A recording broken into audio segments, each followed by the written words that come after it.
Transportasi mobil udah jadi sesuatu yang sangat penting di kehidupan sekarang kita ini. Penggunaan transportasi mobil itu masif. Masih dari CNN tahun 2024, kendaraan penumpang di Indonesia mencapai sekitar 20 juta mobil. Mobil digunain soalnya mulai dari kebutuhan distribusi yang menunjang kehidupan sampai keperluan pribadi. Di balik penggunaan dan kegunaannya yang sangat besar, kendaraan penumpang pada umumnya nggunain sekitar 4,6 metrik ton CO2 per tahun. Dimana jadi salah satu penyumbang gas rumah kaca yang berpotensi mengancam keberlangsungan hidup. Yang pada 2022 mencapai rekor tertinggi terbaru emisi gas rumah kaca sebesar 53,79 gigaton. Tapi sayangnya video ini gak bahas polusi CO2. Lalu abad ini kita tahu sering muncul seseorang bernama mobil listrik. Simpelnya mobil listrik itu kendaraan yang gunain motor listrik sama baterai sebagai sumber tenaga untuk gerakin mobil. Baterai mobil listrik dapat diisi ulang gunain stok kontak atau pengisi daya khusus. Mobil listrik dapat menjadi alternatif mobil konvensional untuk membuat lingkungan yang lebih baik. Mang, apa aja sih kelebihannya? Jadi yang pertama adalah emisi yang dihasilkan sangat rendah dibandingin mobil konvensional. Yang kedua, efisien, jarak jauh, energi dikit. Tiga, tenang, nggak berisik. Keempat, mudah dirawat dan gak rewel. Terus ngisi bahan bakarnya praktis. Teknologi juga canggih. Dan yang paling penting adalah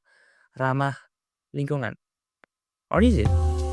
Mobil listrik atau EV emang ngasilin emisi yang rendah banget dibanding mobil pada umumnya. Karena emang EV gak ngasilin pembakaran yang menghasilkan emisi gas pada mesinnya. Tapi muncul pertanyaan dilema.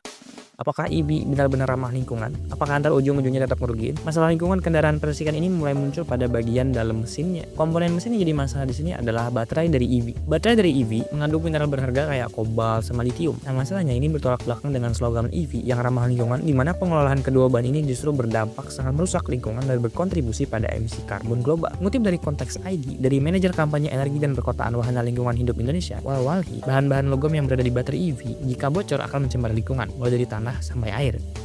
Masalahnya, baterai ini termasuk limbah B3. Beberapa sifat bahan penyusun baterai juga punya sifat bioakumulatif. Antuh, bioakumulasi adalah proses penimbunan zat tertentu dalam tubuh organisme. Jumlah zat ini lebih banyak dalam organisme dibanding lingkungannya. Ini terjadi karena kecepatan suatu organisme dalam menyerap zat lebih cepat dibandingin kecepatan organisme buat mengeluarinnya atau ekskresi. Jadi ketika zat logam ini mencemari tanah dan air, zat ini bakal mengendap dan terkumpul di tanaman, lalu berpindah ke hewan. Karena zat ini bioakumulatif, maka zat yang terkumpul susah dipecah untuk dikeluarkan dengan cepat oleh suatu organisme. Zat yang mengendap tadi di hewan dan tumbuhan kemudian dikonsumsi sama kita manusia. Maka zat ini akan berpindah dan mengendap pada tubuh manusia. Ketika kita punya keturunan pun, ada kemungkinan keturunan kita berpotensi mengandung zat logam dalam darah dan tubuh yang sifatnya toksik.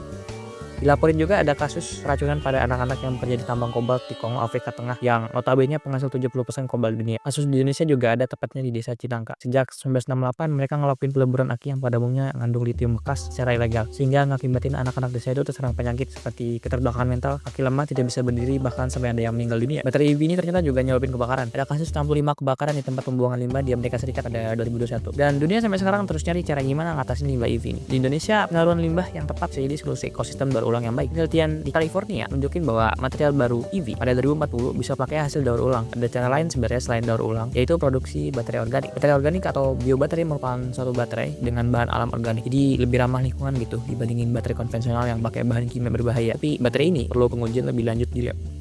Jadi menurutmu apakah mobil listrik lebih ramah lingkungan dari mobil konvensional?